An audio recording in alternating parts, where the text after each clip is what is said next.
Jesus क्यों नहीं है कल की अवतार, विष्णु के अवतार? 1001% प्रमाणित।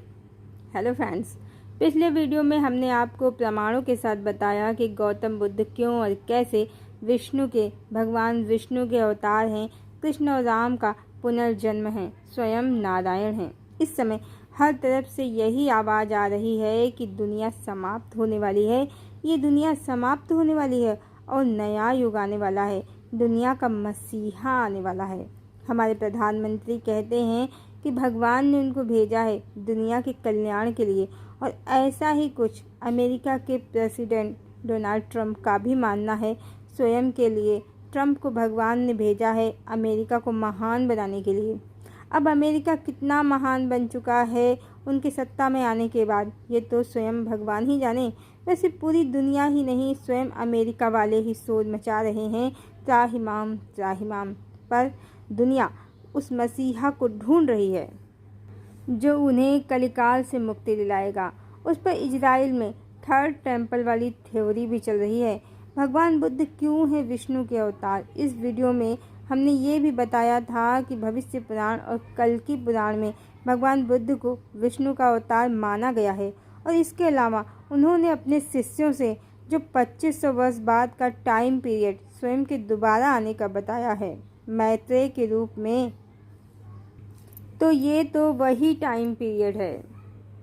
इसका अर्थ स्पष्ट है, बुद्ध तो लाल कल्कि हैं, श्री हरि विष्णु हैं। जिन बौद्धों ने धर्म और आत्मा को समझे बिना राम और बुद्ध में भेद किया है, पाप बुद्धि का आश्रय लिया है, अब उनके भी दंड पाने का समय है, क्योंकि राम ही बुद्ध हैं। पर जीसस क्यों नहीं है विष्णु के अवतार? तो पहले तो राम ने, कृष्ण ने, यहाँ तक कि भगवान बुद्ध ने भी कभी नहीं कहा कि मैं परमात्मा का पुत्र हूँ। राम अजर अबर अविनाशी ब्रह्म हैं, श्री कृष्ण परम ब्रह्म परमात्मा है, और बुद्ध ने तो अप दीपोभव कहा है, स्वयं को जागृत करो, अपना दीपक स्वयं बनो। स्वयं का आत्मा ही परमात्मा है, ये बुद्ध का ज्ञान है। और श्रीमद् भगवद गीता में श्री कृष्ण ने भी ऐसा ही कहा है कि एक आत्मा ही सबका आत्मा है, वही परम चेतना या परम आत्मा है। राम स्वयं को कौशल्या नंदन कहते हैं, दशरथ नंदन कहते हैं, पर भूल कर भी कभी स्वयं को परमात्मा का पुत्र नहीं कहते हैं। और श्री कृष्ण को सभी वसुदेव सुतम, देवकी नंदन, यशोदा नंदन, नंदलाल कहते हैं, पर परमात्मा का पुत्र नहीं।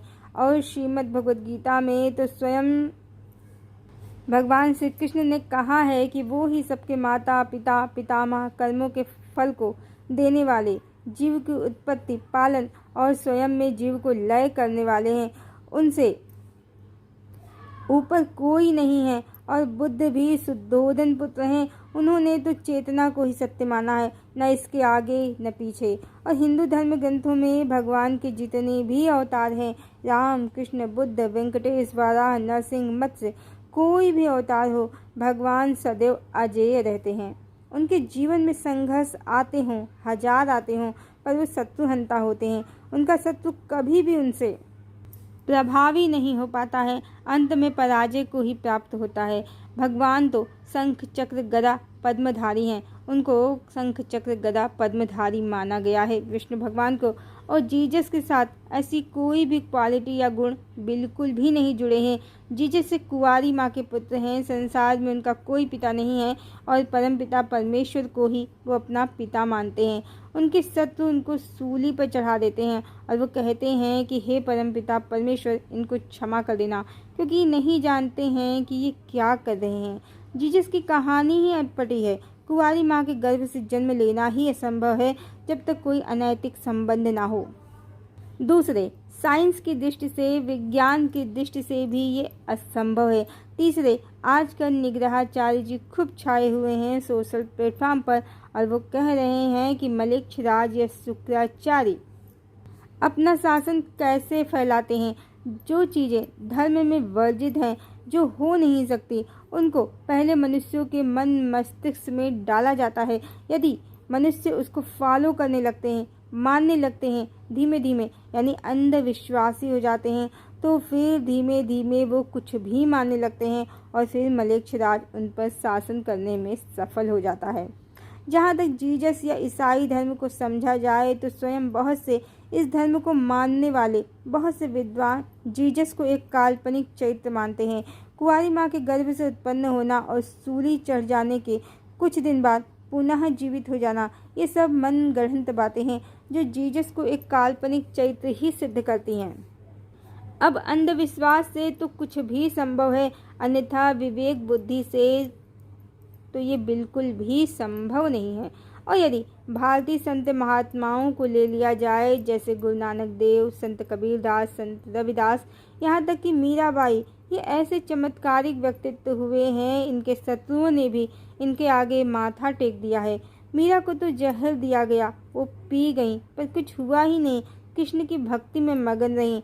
रविदास तो अपनी कठौती में ही देवी गंगा को प्रकट कर देते हैं, पर जीसस कैसे विष्णु के अवतार हैं जो सूली चढ़ाए जाते हैं और शत्रुओं से स्वयं की रक्षा नहीं कर पाते हैं।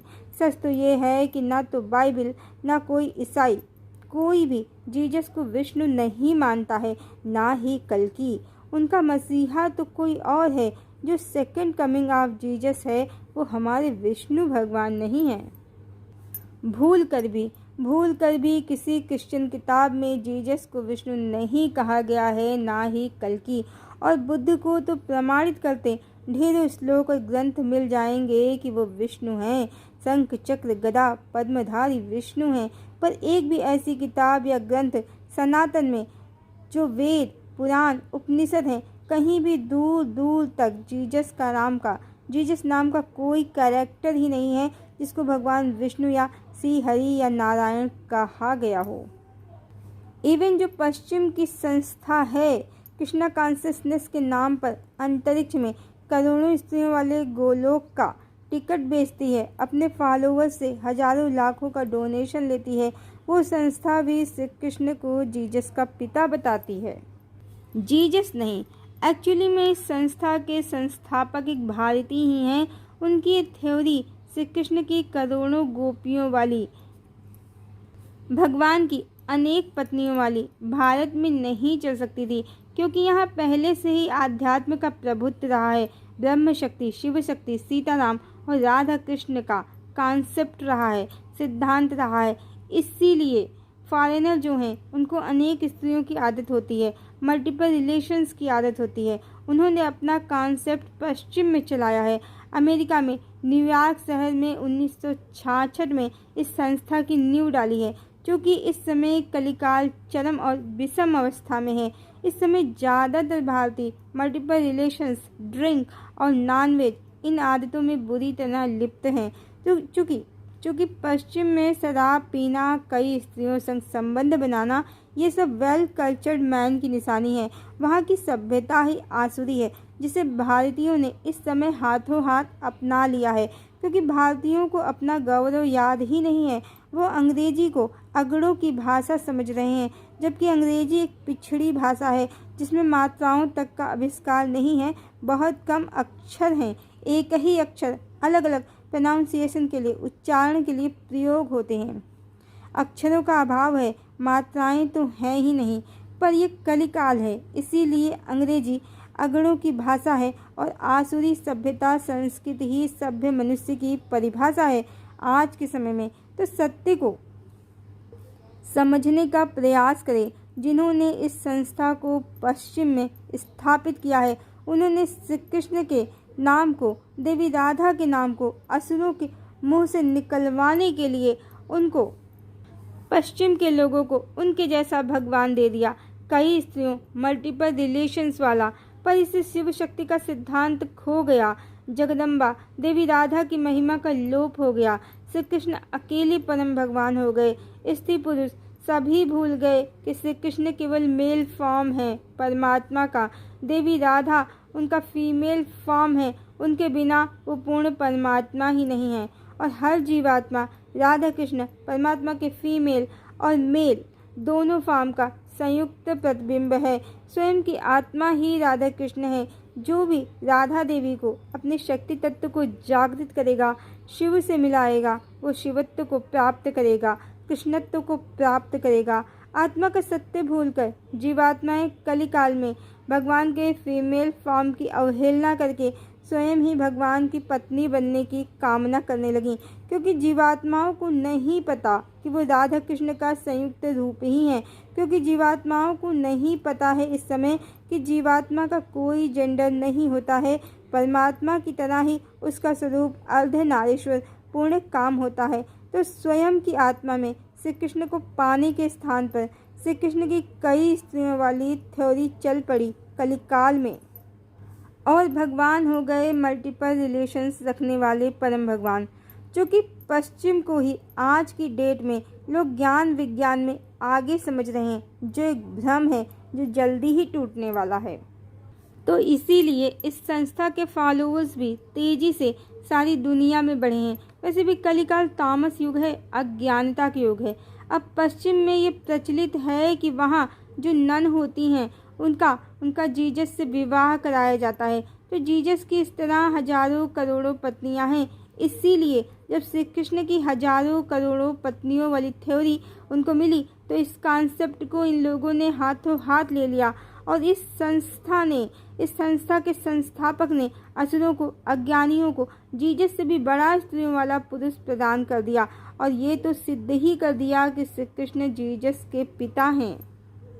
अब अगर क्रिश्चियंस को हेवन से भी ज़्यादा सुंदर गोलोक मिल रहा है, और जीसस से भी ज़्यादा बल्कि अनंत गुना ज़्यादा भगवान सर्वशक्तिमान जीसस का पिता इन्हें मिल रहा है, तो ये क्यों उसे छोड़ देंगे। और सुंदरता में तो जीसस कृष्ण के आगे कुछ भी नहीं है। न चक्र है, न मोर पंख, न बांसुरी, न श्री कृष्ण जैसा मोहक स्वरूप। अब इतना सुंदर, इतना बलवान हस्बैंड मिलेगा किसी को, तो वो सूली पर चढ़ जाने वाला कमजोर पति क्यों चाहेगा। बस इसलिए भी श्री कृष्ण पश्चिम में पॉपुलर हुए, और एन केन प्रकार इतना तो प्रमाणित इस संस्था ने कर ही दिया कि जीसस श्री कृष्ण बिल्कुल भी नहीं है, वो श्री कृष्ण के पुत्र हैं। अब जब जीसस कृष्ण ही नहीं है तो कल्कि या विष्णु कहाँ से बन जाएंगे। संभव ही नहीं है, असंभव।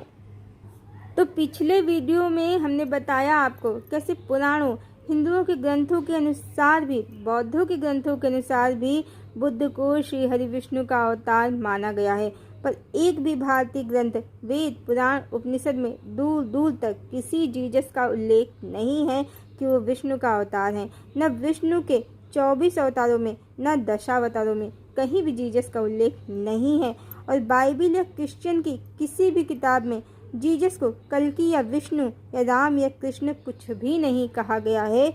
ये सब मात्र अभी कुछ साल पहले हुए कली की मति से प्रभावित बुद्धिजीवियों का कमाल है, और सोशल प्लेटफॉर्म पर भटकते, व्यूज के लिए तड़पते, धर्म का सत्यानाश करने में लगे हुए अज्ञानियों का काम है, जो ग्लोबलाइजेशन के संक्रमण काल में कली की माया फैलाने में लगे हुए हैं। अब इजराइल में थर्ड टेम्पल तब बनेगा जब उनका मसीहा आएगा, जब लाल बछिया की बलि दी जाएगी, तब मसीहा आएगा, जिसको ये सब कल्कि कह रहे हैं। इसको ध्यान से समझें, सूक्ष्म दृष्टि से समझें, विवेक बुद्धि से समझें। भगवान किसकी रक्षा के लिए अवतार लेते हैं। विप्रधेनु सुर संत हित लीन मनुज अवतार, निज इच्छा निर्मित तनु माया गुण गोपाल। अब चाहे क्रिश्चियन हो या मुस्लिम, इनके यहाँ बलि प्रथा का बड़ा महत्व है। बकरीद में कितने बकरे कट जाते हैं, इसकी गिनती नहीं है। और बाइबिल का जो गॉड है, परम भगवान है, वो बलि से प्रसन्न होता है, और मसीहा भी तब आएगा जब लाल बछिया की बलि दी जाएगी। और ये न्यूज़ 2024 में ही आ गई है कि इजराइल में लाल बछिया का जन्म हो गया है, यानी इसको भी कलिकाल के अंत का संकेत माना गया है। और यानी इनको भी पता है कि दुनिया का अंत निकट है, जैसा कि इनके पैगंबर लोगों ने इनके धर्म शास्त्रों में बताया है। बलि हत्या जीव हिंसा देवताओं का स्वभाव बिल्कुल भी नहीं है, असुरों का स्वभाव है। दोनों तरफ ज्ञान है, असुरों के पास भी है, देवताओं के पास भी है। इसीलिए अंत की तो बहुत सी कोडिंग डिकोडिंग इनके पास भी है। पर यही हरि की लीला है, नारायण की लीला है, परमात्मा की लीला है। असुरों को पूर्ण सत्य नहीं पता है कि जब भी ये लाल बछिया की बलि दे देंगे तो वो वही समय होगा जब पाप का घड़ा फूट जाएगा। गौ हत्या, जीव हत्या आज की डेट में अरबों खरबों की मात्रा में हो रही है। निगेटिव वाइब्रेशंस ने पृथ्वी को पूरी तरह से भर लिया है और अब मनुष्य अनैतिक संबंधों, भोग लिप्साओं में बुरी तरह जकड़े हैं। तो ये कलिकाल, कलिदानों की माया है जो इनके धर्म शास्त्रों में ईश्वर का सत्य छुपाया गया है कि बलि से भगवान प्रसन्न होते हैं। मसीहा आएगा, इजराइल में थर्ड टेम्पल बनेगा, क्योंकि कलिदानव चाहता है कि असुरों की मात्रा बढ़े, उनकी संख्या बढ़े और वो पूरी पृथ्वी पर घृणा, द्वेष, हिंसा की ऊर्जा को फैला दे। ईश्वर का शासन धरा पर कभी लागू न हो पाए। पर इसी में ईश्वरी लीला का एक बहुत बड़ा डिवाइन प्ले छुपा हुआ है। जब भी अभी तो युद्ध में सब मारे जा रहे हैं, इजराइल भी लगा है कि भविष्यवाणी है कि मैं ही जीतूंगा, थर्ड टेम्पल बनेगा, हमारा ही दुनिया पर शासन होगा। लेकिन जब भी लाल बछिया की बलि दे दी जाएगी तब ही पाप का घड़ा फूट जाएगा। इनका मसीहा नहीं, हिंसा का, वासना का देवता नहीं, तब भगवान प्रकट हो जाएंगे, कल्कि प्रकट हो जाएंगे। और कहाँ होंगे? भारत में। नास्ट्रेडमस ने स्पष्ट बताया है कि मसीहा उसी देश में जन्म लेगा जिसका नाम किसी महासागर के नाम पर होगा। और आज की डेट में तो हिंदुस्तान, जो भारत का ही दूसरा नाम है, वो हिंदुस्तान हिंद महासागर के नाम पर आधारित है। और इजराइल का तो इससे ऐसे किसी भी महासागर से कोई लेना देना नहीं है।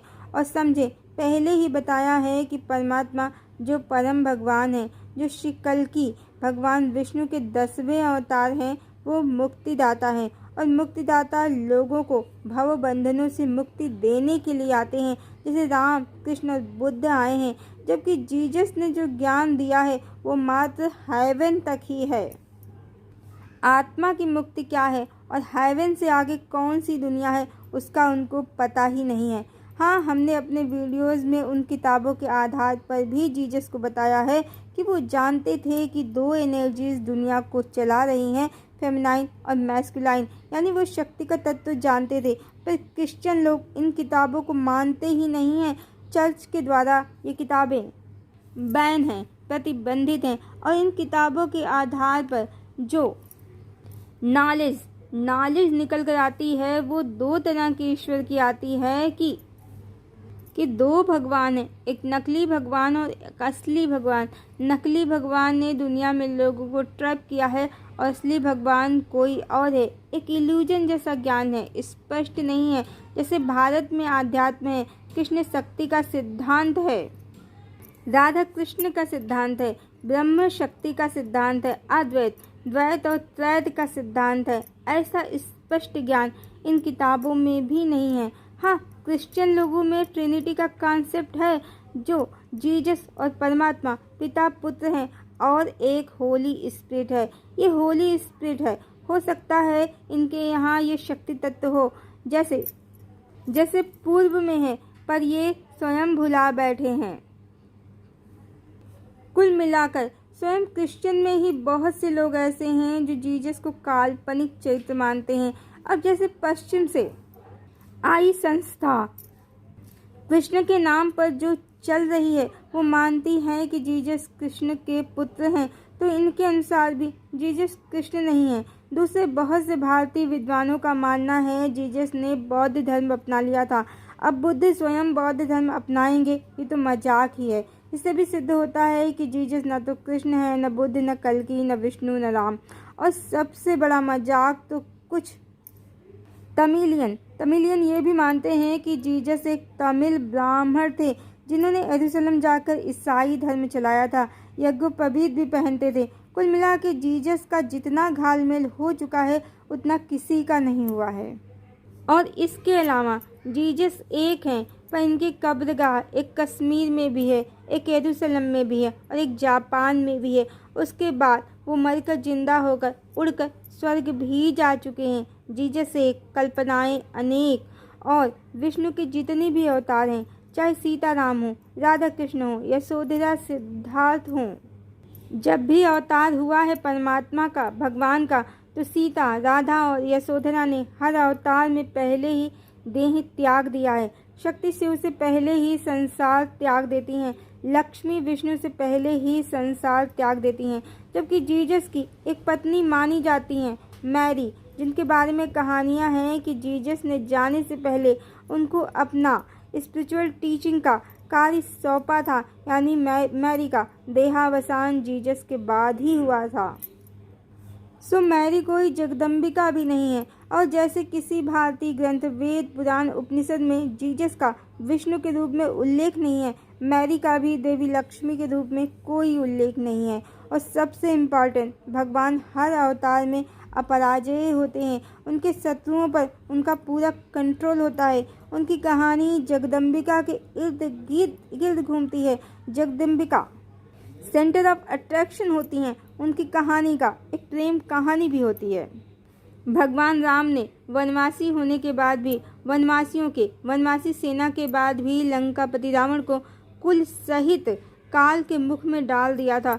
समुद्र पर सेतु तो बनाया ही था उनकी सेना ने, जबकि जीसस में ऐसा कोई प्रभावशाली व्यक्तित्व दूर दूर तक नहीं झलकता है। इसके अलावा स्वयं क्रिश्चियन, जो बाइबल और चर्च के मत के अनुसार चलते हैं, वो तो मैरी को मानते ही नहीं हैं, जीसस को कुंवारा मानते हैं, और हर नन जीसस की पत्नी होती है।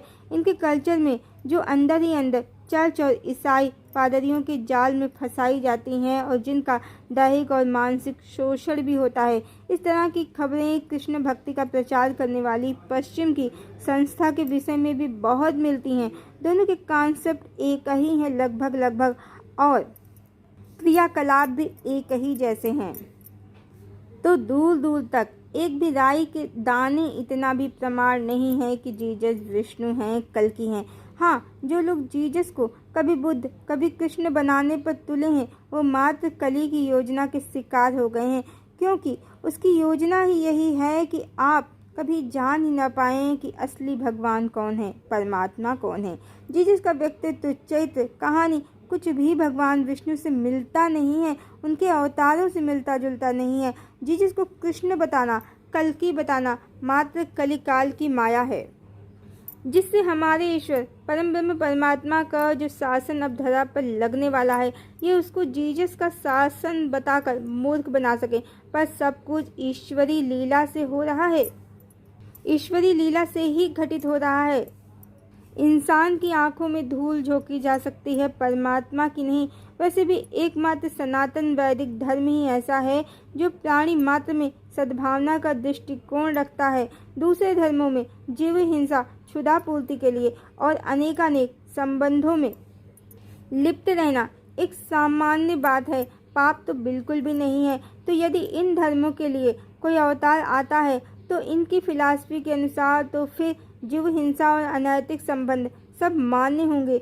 समाज में फिर कलिकाल कैसे जाएगा समाज से, और ये तो और भी जम जाएगा। बहुत हास्यास्पद बात है पर सच है। मुल्ला मौलाना कहते हैं कि जो काम धरती पर मना है वो जन्नत में अल्लाह हमें स्वयं देते हैं। शराब और शबाब और ऐसी हूर हैं वहाँ कि क्या कहना। और एक पुरुष को 72 हूरों का मजा अल्लाह जन्नत में देता है। ये तो इन लोगों का ज्ञान है। और इसी तरह क्रिश्चियन भी मानते हैं कि जीसस स्वयं स्वर्ग में अपनी दुल्हनों के लिए घर बना रहे हैं।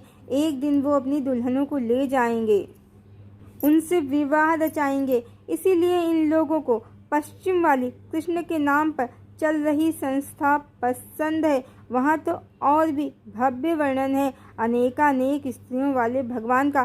तो जीसस का चरित्र सच कहें तो सत्य कम, मिलावट ज़्यादा है। और कोई भी भारतीय दर्शन शास्त्र, वेद पुराण, उपनिषद और क्रिश्चियन की किताबें स्वयं नहीं मानती हैं, कहीं भी उल्लेख नहीं है, भूल कर भी नहीं है कि जीसस विष्णु हैं। सब सोशल प्लेटफॉर्म के धर्म की आड़ में बैठे घुसपैठियों का षड्यंत्र है, डर्टी गेम है धर्म परिवर्तन का, और कुछ नहीं। वैसे भी शुक्राचार्य और कलिदानो दोनों की ही ऊर्जा का काम है कि गलत कॉन्सेप्ट डालो मनुष्यों के मन मस्तिष्क में। धीमे धीमे वो प्रैक्टिस में आ जाने के बाद लोगों को सच ही लगने लगता है। जैसे आप बॉलीवुड को ही ले लें, शने शने लोगों ने इसकी नकल करते करते क्या से क्या सीख लिया है। पहले सामाजिक फिल्मों के नाम पर थोड़ा मसाला, और अब मसाले में थोड़ा सा सामाजिक मुद्दा और लोग भी अब ऐसे ही बन गए हैं। सब तरफ आडंबर का ही, दिखावे का ही कार्यक्रम है। सामाजिक उद्धार के नाम पर स्वयं को ग्लैमराइज किया जाता है और ज़्यादातर अंदर ही अंदर स्त्रियों, बच्चों और मनुष्यों के शोषण का कार्यक्रम भी चलता रहता है। आवाज़ उठाने वालों को या तो दबाया जाता है, कुचला जाता है, उनको ही चरित्रहीन घोषित कर दिया जाता है, मृत्यु के मुख में भी डाल दिया जाता है। राजनीति, धर्म और मनोरंजन के क्षेत्र में होने वाले, व्यापार और रोजगार के क्षेत्र में भी होने वाले, सूचना तंत्र, पत्रकारिता के क्षेत्र में भी होने वाले ऐसे आकस्मिक समाचार अब आम बात हो गए हैं। सब कलिदानों और शुक्राचार्य की बहुत काली माया है। इसको मात्र वही काट सकता है जिसके ज्ञान चक्षु खुले हैं, जो सत्य को गहराई से समझने का प्रयास करता है, जो बिना किसी पक्षपात के सत्य को गहराई से समझने का प्रयास करता है। और ये 1001% निश्चित है, अटल सत्य है कि वर्तमान आसुरी सभ्यता संस्कृत का अंत निकट है। पर इस समय ज़्यादा नहीं, कुछ ही वर्षों पहले तो साउथ के लोग क्रिश्चियन बन गए थे। अब वो यीशु वेद, यीशु उपनिषद, यीशु आरती सब पढ़ रहे हैं, सब कर रहे हैं। ये शुक्राचार्य और कलिदानों की ही ऊर्जा है जो धीमे धीमे जीसस को हिंदू देवता और फिर परमात्मा घोषित करने के लिए ही कार्य कर रही है।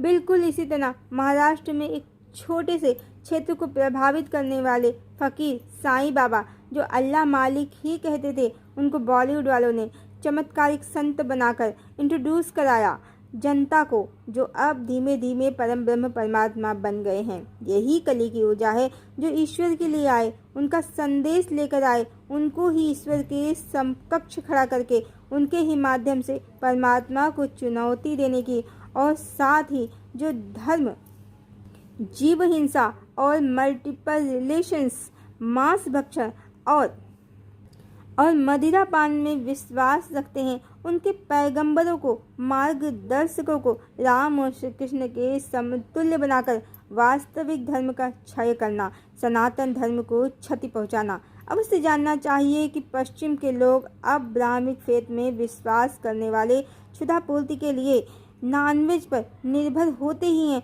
और विदेशों में बार यानी शराब पीने के स्थान सभ्य समाज की निशानी समझे जाते हैं। असुरों में ये सब वैध है, मान्य है। इस तरह की सोच और विचारधारा वाले समाज से कल्कि आएंगे और इस विचारधारा से दुनिया में सतयुग आएगा। ये तो वही हो गया कि आ बैल मुझे मार, इस विचारधारा का ही तो अभी तक दुनिया पर शासन है। यही तो कलिदानों का शासन है। अब इस असुरों वाली सभ्यता और संस्कृति का अंत होना है। इस समाज से कोई मसीहा नहीं आने वाला है। और जो अब ब्राह्मिक फेथ वाले होते हैं, वो ना तो ये सत्य और परम रहस्य जानते हैं, ना मानते हैं कि परमात्मा धरा पर आते हैं। वो इसीलिए राम और कृष्ण को परमात्मा नहीं मानते हैं, और यही समझते हैं कि जैसे जीसस भगवान के पुत्र हैं, वही भगवान के नुमाइंदे हैं, प्रतिनिधि हैं, उन्हें ही भगवान माना जाए। बस इसी लॉजिक से वो राम और कृष्ण को, स्वयं परमात्मा को परमात्मा का पुत्र कहने लगते हैं और कहते हैं कि जीसस, राम और कृष्ण एक ही हैं। जो इनकी अज्ञानता है, ईश्वर को साधारण मनुष्य समझ लेना और साधारण मनुष्यों को ईश्वर बनाकर पूजना, यही कलिकाल की काली माया, कलिदानव का षड्यंत्र है, जिसमें आज सारी दुनिया ट्रैप है। इसीलिए इस समय हर रोज नए नए ब्रांड जन्म ले रहे हैं समाज में, जो स्वयं को भगवान समझते हैं। जीसस और साईं बाबा इसका स्पष्ट प्रमाण है। पर अब वर्तमान आसुरी सभ्यता संस्कृति का अंत निकट है। बहुत शीघ्र भगवान विष्णु कहें या श्री कल्कि, लॉर्ड कल्कि का संपूर्ण धरा पर शासन होने वाला है। संत राज आने वाला है। सत्य, न्याय, प्रेम और करुणा, परोपकार और धर्म का संपूर्ण धरा पर प्रभुत्व होने वाला है।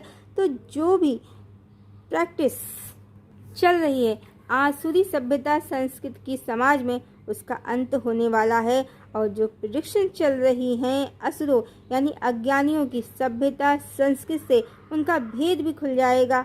कि ये तो मात्र समाज को भ्रमित करने के लिए थे। कलिदानों का शासन धरा पर बना रहे, परमात्मा का प्रेम और सत्य संसार में कभी प्रभुत्व ना पाए, सिर्फ इसीलिए।